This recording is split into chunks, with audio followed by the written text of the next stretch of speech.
Hello दोस्तों, कैसे हैं सब? मेरा नाम है हिमांशु और मैं स्वागत करता हूं आप सबका आपके अपने चैनल कॉमिक वर्ल्ड पर। तो चलिए दोस्तों, शुरू करते हैं राज कॉमिक्स में बांकेलाल सीरीज की अगली कॉमिक्स, मैं नहीं सुधरूंगा।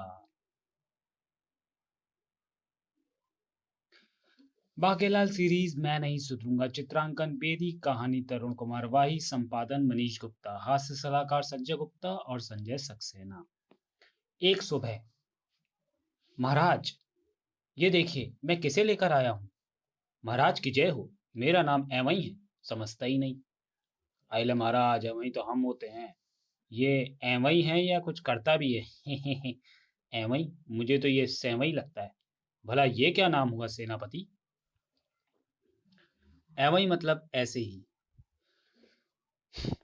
हमने तो वो काम किया है महाराज की, मुझे इसने तो वो काम किया है महाराज की, मुझे इनाम मिलना चाहिए। क्या मतलब? अब मेरा मतलब है महाराज कि मुझे इसे आप तक पहुंचाने का पुरस्कार मिलना चाहिए, क्योंकि इसने एक क्रांतिकारी चीज का आविष्कार किया है। इसी बात पर बोलो मक्कारी जिंदाबाद। जरा हम भी तो सुने कि इसने कौन सा क्रांतिकारी आविष्कार किया है सेनापति। आप ही करना बंद करें तो मैं कुछ अर्ज करूं। हाँ तो महाराज, मुझे अपने आविष्कार के प्रदर्शन के लिए दो व्यक्तियों की जरूरत है, समझता ही नहीं।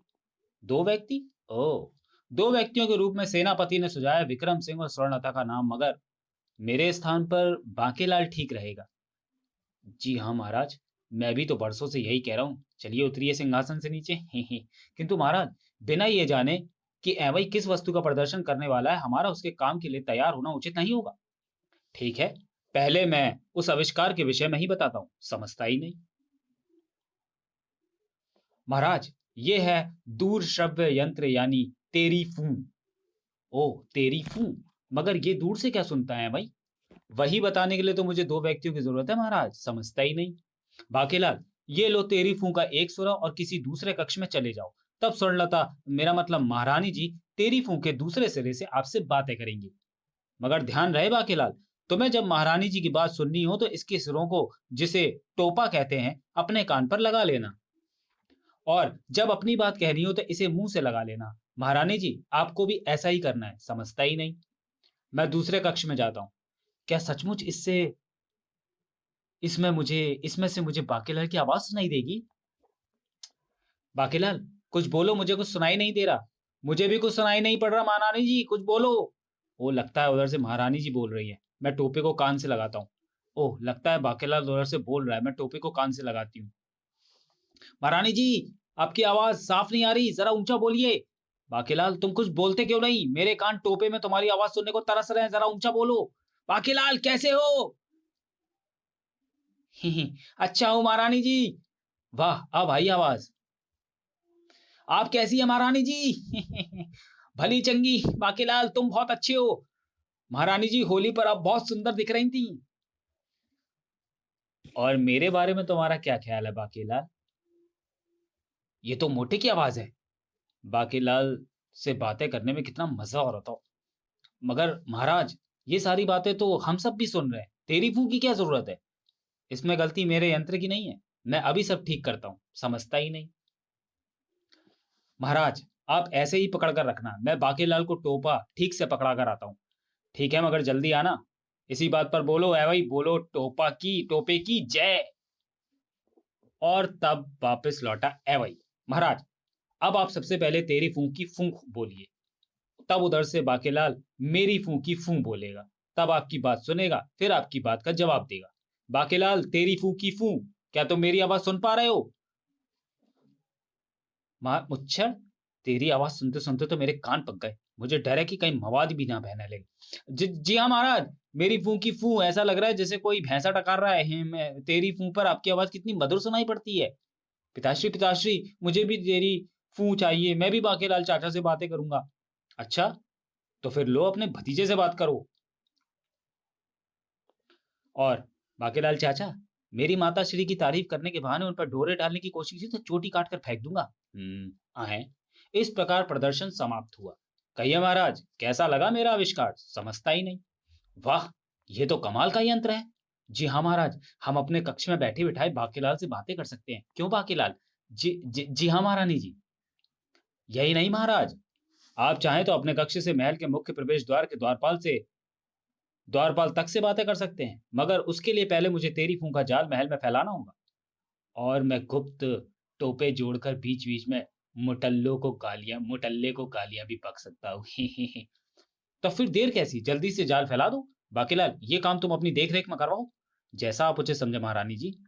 लेकिन इसमें एक समस्या है। हमें कैसे पता लगेगा कि कोई हमसे या हम किसी से बात करना चाहते हैं? इसी बात पर मर्ज़ी हो तो बोलो, ऐ वही ज़िंदाबाद। उसका भी हल मैं सोच चुका हूँ महाराज।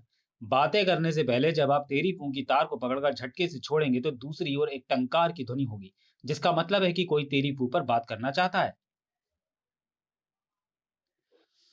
तब प्रबंध मंत्री, एवं को जिस चीज की जरूरत हो उसका प्रबंध करना तुम्हारी जिम्मेदारी है। ठीक है महाराज, एक हाथी तो निकल ही आएगा। हाथी निकलने से तुम्हारा क्या अर्थ है प्रबंध प्रबंध मंत्री? आप नहीं समझेंगे महाराज, अंदर की बात है। अबे ओए, सोच समझ कर बोला कर। अगर महाराज ये ताड़ जाते कि मैं प्रत्येक प्रबंध में मुद्राओं का हेर फेर करता हूँ तो लेने के देने पड़ जाएंगे, शैतान कहीं का। पर एवं एक यंत्र बांकेलाल के कष्ट में जरूर लगाना। अवश्य महारानी जी। आजकल महारानी जी की कृपा मुझ पर बहुत बढ़ती जा रही है, आखिर चक्कर क्या है? मगर पिताश्री, बाकेलाल चाचा के कक्ष में तेरी बहू की क्या जरूरत है? उनका महल तो दूसरी जगह पर बन रहा है। राजकुमार पुत्र, जब महल बन जाएगा तो हम तेरी फूकी तार को वहां तक खिंचवा देंगे। हाँ पुत्र, क्योंकि तुम्हारे बाकेलाल चाचा को देख मेरा मतलब सुने बिना तो मैं मेरा मतलब अ, ये वो मैं खूब समझता हूँ तुम्हारा मतलब माताश्री। इसी बात पर बोलो, विशालगढ़ के चिड़ियाघर की जय। इसी प्रकार महल में फैलना शुरू हो गया तेरी फूं और उसके टोपों का जाल। एवं एक टोपा इधर राहदारी में भी लगा दूं। जो आदेश बाकेलाल जी। कभी कभी यहाँ से गुजरते हुए मुच्छड़ को मनहूस या मनहूस को मुच्छड़ कह दिया करूंगा। इधर महल के उस कक्ष में उस वक्त मूर्ति जोर से दबा। आज का शाही पकवान पेट भर कर नहीं खाए?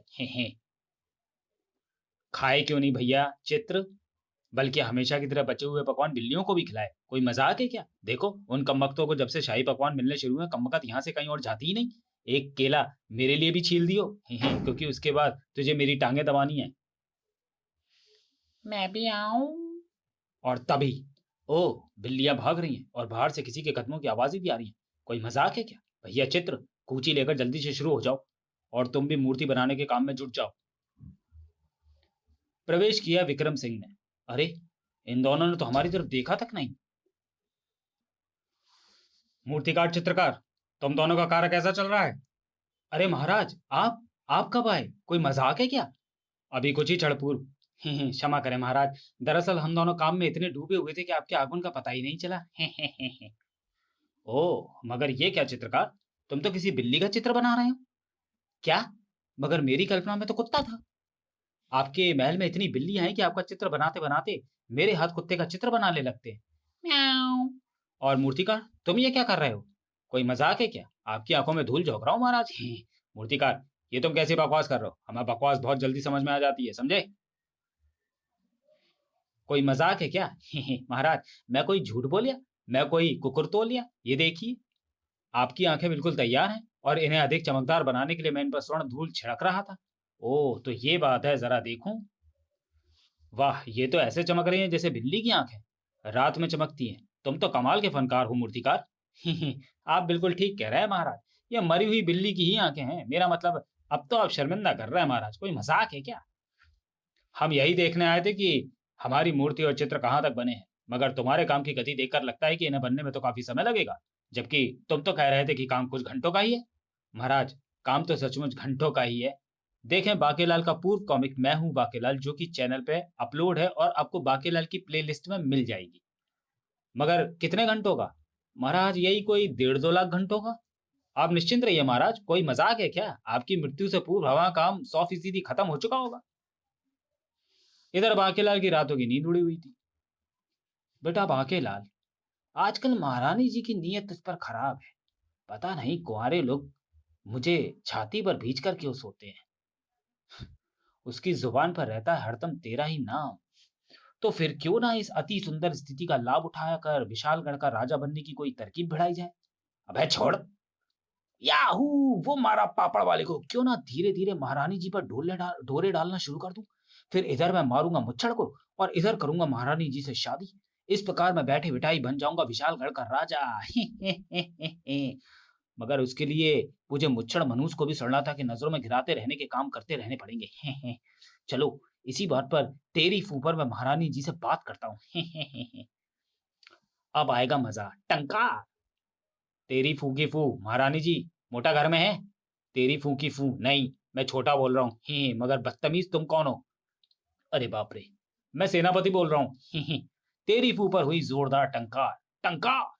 कौन बात करना चाहता है मुझसे? कहीं महारानी जी तो नहीं? सीकड़ी घर में है? नहीं, वो सोया हुआ है, पर तुम कौन बोल रहे हो? मैं बांकेलाल चाचा बोल रहा हूँ।